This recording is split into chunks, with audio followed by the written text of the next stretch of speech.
आलस का फल एपिसोड 24।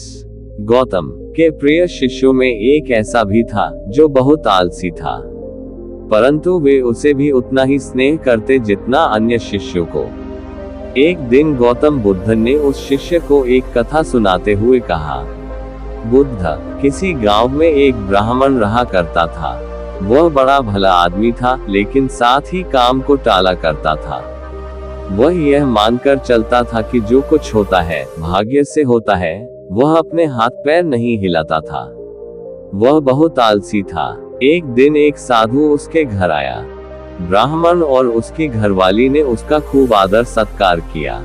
साधु ने चलते समय खुश होकर ब्राह्मण से कहा, तुम बहुत गरीब हो, लो मैं तुम्हें पारस पथरी देता हूँ। 7 दिन के बाद मैं आऊंगा और इसे ले जाऊंगा।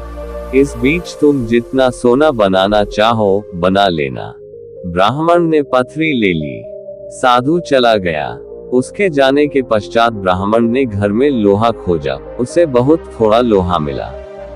वह उसी को सोना बनाकर बेच आया और कुछ सामान खरीद लाया।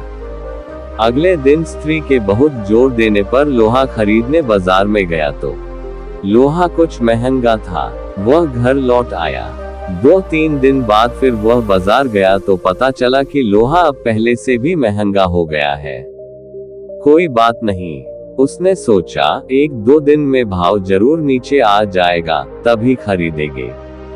किंतु लोहा सस्ता नहीं हुआ और दिन बीतते गए। 8वें दिन साधु आया और उसने अपनी पथरी मांगी तो ब्राह्मण ने कहा, महाराज, मेरा तो सारा समय यूं ही निकल गया। अभी तो मैं कुछ भी सोना नहीं बना पाया। आप कृपा करके इस पथरी को कुछ दिन मेरे पास और छोड़ दीजिए। लेकिन साधु राजी नहीं हुआ। उसने कहा, तुम जैसा आदमी जीवन में कुछ नहीं कर सकता।